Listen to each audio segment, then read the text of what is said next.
코스 그로브 관련해서 좀 이거 오류라고 생각하는데,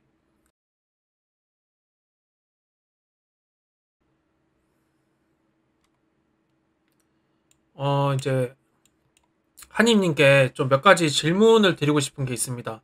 그 최근에 이정우 영상으로 뭐 체이스 이제 섀도우전 관련으로 몇 가지 이제 언급을 하신 게 있는데, 이제 이정우 체이스 비율을 생각했을 때 이제 헛스윙 8개까지가 나올 수가 없어요. 그 한님님이 하신 게 섀도우전 33개, 이제 체이스존 13개에서 총 46개로 헛스윙을 단 8개라 하셨는데, 사실 비율상으로 나올 수가 없어요. 그래서 혹시나 해서 찾아봤는데 스윙 스트라이크 비율이 아니라, 그러니까 헛스윙 비율로 해서 분모를 좀 잘못 잡으신 것 같더라고요. 이제 헛스윙 비율의 분모는 타자가 타석에서 본 모든 투구가 아닌 타자의 스윙에 하나한 이제 투구만 해당되거든요. 근데 계산 과정 봤을 때도 전체 투구 수를 분모해 놓으신 것 같아서, 그러면 그 체이스랑 섀도우전에서 헛스윙 8번 나온 내용이 성립이 잘 안 됩니다. 그리고 체이스 플러스 섀도우전이 46개가 나오는 구간이 사실 없더라고요. 이제 그나마 가까운 게 영상에 나온 시점인 5경기를 소화한 4월 1일까지예요. 그 찾아봤는데 그까진 안 나오고, 실제로 체이스 16개, 그 다음에 섀도우전 34개에서 50개가 나왔습니다. 근데 여기서 헛스윙이 2개 발생합니다. 이거는 자료로 알 수가 있는데, 서번트에서 나온 자료에 의하면 이정우가 스윙 스트라이크 아웃으로 나온 이제 헛스윙으로 나온 게 딜런 시즈의 이제 87.2마일의 슬라이더와 그 다음에 페드로 아빌라의 94.3마일의 패스트볼입니다. 이 2개가 이제 헛스윙 2개가 나왔고, 이정우의 헛스윙은 개수를 살펴 총 5개였습니다. 이때까지 최근까지 합친 게 이정우의 헛스윙이 5개였어요.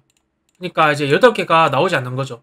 이거는 서번트에서 나온 내용이기 때문에 혹시나 제가 체크를 못한 부분이 있나 싶어서 말씀드리고요. 그리고 체이스 존에서 컨택률이 하락한다고 하더라도 46과 8의 비례를 생각하면 성립되기가 좀 어렵습니다. 코스 그로브 관련해서 좀 이거 오류라고 생각하는데, 좌우 스플릿을 ERA로 판단할 수는 없습니다. 그 안에 영상에 보니까 좌우 스플릿에 관해서 톰스 그로브가 자타 킬러인데 ERA가 1.96인가 1.97이 나온 걸로 알고 있어요. 좌우 스플릿을 나누는 ERA를 쓰고 싶어도 쓸 수가 없어요, 사실. 그 댓글에 그 특정 손 상대로 한 평균 자책점 없다고 하는 댓글들이 있더라고요. 사실 그게 맞는 말입니다. 왜냐면 FIP랑 XFIP는 FIP 계열들이라서 이 내용들을 제공합니다. 왜냐면 이것들은 결과값으로 연산한 스탯이라서 그거를 구할 수 있어요, 사실. 하지만 스플릿에서 ERA는 산출 기준이 사실상 무의미해지기 때문에 사용하지 않는 스탯입니다.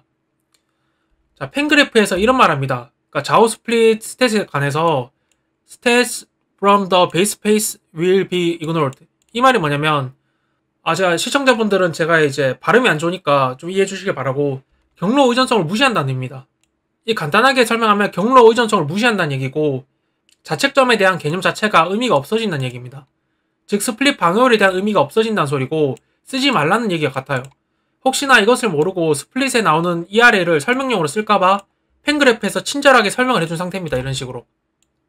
그래서 영상에 자투 상대 ERA를 쓰는 거는 옳지 않다는 거예요. 왜냐면 경로 의존성을 무시하기 때문에. ERA의 최대 전제가 이건데 이걸 무시하기 때문에 쓸 수 없다는 얘기입니다. 그래서 한님님이 아마 쓴 내용이 이걸 겁니다. 그러니까 팬그래프에서 ERA 1.96이 있어요. 좌우 스플릿을 구하면. 아마 이 자료를 쓰신 것 같은데 이거는 사실 쓸 수 없는 자료입니다. 왜냐면 팬그래프에서 이게 쓸 수 없다고 표기를 해놨거든요. 팬그래프에서 자료를 제대로 따면 어떻게 나오냐면, ERA란 건 스플릿에서 쓸 수 없는 거기 때문에 이렇게 공란으로 나옵니다. 점선으로. 그렇기 때문에 이제 댓글을 다신 분들이 스플릿에서는 경로 의존성을 무시하기 때문에 ERA가 나올 수가 없는데 왜 구했냐라는 말이 나온 거예요. 저 경로 의존성 무시라는 전제를 가지고 그 항목을 따면 ERA가 안 나옵니다. 공란이에요, 공란. 그래서 무의미해요. 무의미하기 때문에 베이스볼 서번트에서는 제공을 하지 않습니다. 그리고 좌투 상대로 선발이 만약에 피안타율 에버리지가 0.236이고 가중 출률이 0.289가 나오면 잘 나온 게 맞아요. 그러니까 불펜 이수치라면 극강이라는 수식어를 제외하고 이제 킬러라는 표현을 쓰기에는 좀 부족합니다. 왜냐면 지금 메이저리그가 타고가 아니기 때문에 킬러라고 쓰기는 어렵고요. 우투 상대로 가중출루율이 0.205가 나옵니다. 이렇게 나오면 극강의 킬러가 맞아요. 그러니까 전형적인 역스플릿이라는 선수죠.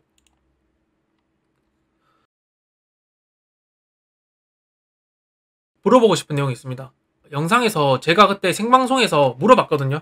근데 제대로 답을 안 해주셔가지고 수아레즈를 갖다가 싱커는 이제 없다고 생각하셔도 좋아요. 그리고 거의 의미가 없다 정도로 생각하시면 되고라고 하셨어요. 근데 이걸 회전 팩터로 가리키며 설명을 하셨는데 어디서 어떤 로직으로 그런 말씀을 하셨는지 좀 궁금해서 물어봅니다.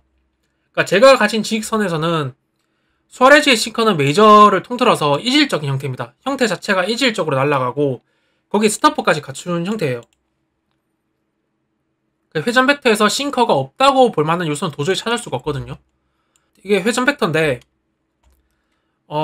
이 스핀 베이스랑 오브저버드 봤을 때 싱커가 없다고 볼 만한 요소는 없어요.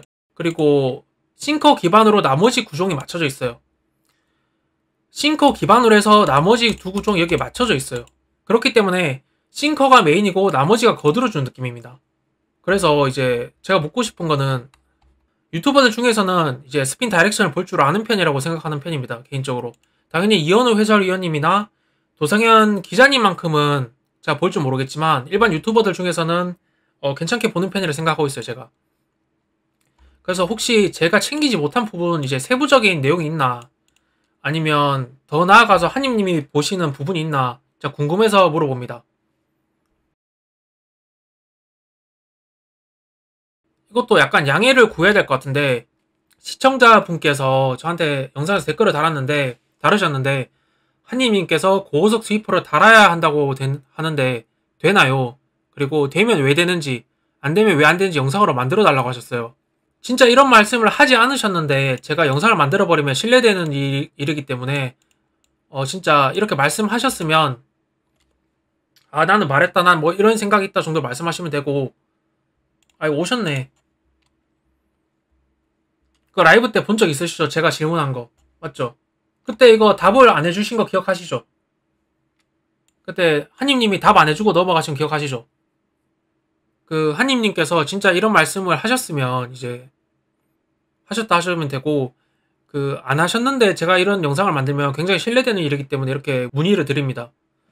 그리고 이제 어쩌다 보니까 각주를 기본적으로 만들긴 했었는데 그러니까 구종을 장착하는 데 있어서 많은 것을 고려해야 됩니다. 이제 선수의 손감각도 있고 협응력도 있어요.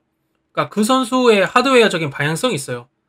그 방향성이 그래도 해당 구종과 이제 궁합이 괜찮은가를 봐야 돼요. 하지만 2번보다는 1번이 더 중요합니다. 손감각이 더 중요해서 그래서 1, 2를 고려해서 시간이 얼마나 걸리는가를 봐야 돼요. 당연히 장착하는데 선수마다 시간이 다르겠죠. 어떤 선수는 1년이 걸릴 수도 있고 어떤 선수는 이제 2년이 걸릴 수도 있습니다. 그리고 이로 인해 장착을 위해 시간 및 노력 대비 효율이 얼마나 나온지를 봐야 되겠죠. 당연히. 근데 이제 하모니를 이룰 수 있는 구종이 있나를 봐야 돼요. 스위퍼를 단지 장착을 한다고 해서 그 사람이 무조건 효율을 낼 수 있는 게 아니라 하모니를 이룰 수 있는 구종이 있는가 짝을 맞출 수 있는 구종이 있는가를 봐야 되는데 그 다음에 구종이 있다 할지라도 벡터 값을 단기간에 맞출 수 있는가 그러니까 회전 벡터 값을 맞출 수 있느냐를 봐야 돼요. 근데 여기서 오타니조차 바로 맞추지는 못했고 시간이 좀 걸렸습니다. 그리고 양키스 마무리 홈즈도 1년 반가량 시간을 소요했습니다. 그러니까 장착까지만 보는 게 아니라 하모니를 이루는 데까지 1년 반이 걸렸어요. 근데 이제 고우석의 계약 구조상 1년차에 못하면 DFA를 할 확률이 높아요. 그러니까 장착을 시도할 시간조차 없다는 얘기겠죠. 고우석의 경우는 이제 2년차에 마이너 거부권이 있으니까 이제 1년차를 돌파하기 위해 지금 당장 써먹을 구종이 필요해요. 써먹을 구종이. 예를 들어 지금 당장 있는 커터를 좀 더 갈고 닦거나 아니면 급하게라도 떨어지는 스프리터를 장착하거나 그런 게 필요한데 지금 고우석 입장에서는 1년 반 혹은 2년 장기적으로 보고 스위퍼를 장착할 시간이 없습니다. 근데 혹시나 이 전제 조건들 혹은 이런 조건부들 중에서 제가 놓친 부분이 있나 싶어가지고 그리고 다른 의견 중에서 한님님께서 커브와 이제 스위퍼를 공존을 해야 된다 이런 의견이 있다고 하셨거든요. 그래서 혹시나 그 단기간 내에 어떻게 이제 공존을 할 수 있는가 아니면 공존을 해야 한다, 아니면 시도를 해볼 만한다, 뭐 이런 의견을 낼 수 있는지 약간 좀 궁금해서 묻습니다. 이거는 순수히 제가 궁금한 게, 내가 혹시나 놓친 부분이 있을까? 이런 조건 말고 혹시 내가 놓쳐가지고, 고우석을 이제 과소평가한 부분이 있는가에 대해서 진짜 궁금해서 묻는 거니까, 다른 부분은 말씀을 안 해주셔도 되는데, 고우석 부분은 조금 답을 해주셨으면 좋겠어요. 궁금해서 물어봅니다. 아니, 그러니까 한님이 들어오셨으니까 제가 이거 그대로 다시 읊어드릴게요. 여기서 선수가 손감각과 협응력 어느 정도 되는가를, 그러니까 계약 전이다 아니다가 나올 이유가 없는 게, 돈을 끌게요. 이거 잘 들어보세요. 이거 하지 말라니까. 아니, 선수가 손감각 협응력이 어느 정도 되는가, 이걸 판단해야 됩니다. 그러니까 고우석은 솔직히 별로예요. 하드웨어 반응성이 맞는가? 이거 맞긴 해. 근데 손감각이 더 중요해. 자, 여기서 고우석은 시간이 굉장히 오래 걸립니다. 1년, 1, 2년 내로 클리어를 못해. 정확히는 2년 내에 클리어 못합니다. 고우석 계약이 얼마입니까? 고우석 계약이 2년입니다. 2년 내에 클리어 못해요, 이거. 2년 내에 클리어 못하기 때문에, 그러니까 장착을 시도할 시간조차 없어요. 그러니까 시즌 시작 전 포함입니다. 제가 여기 시즌 시작 전이라 했잖아요. 고우석 2년 안에 클리어 못합니다. 여기 보시면 오타니도 1년 반 걸렸고 양기스 홈주도 1년 반이 걸렸어요. 근데 고우석이 1년 안에 클리어 못해요. 2년 넘게 걸려요. 고우석 계약 2년입니다. 2년을 넘어가요.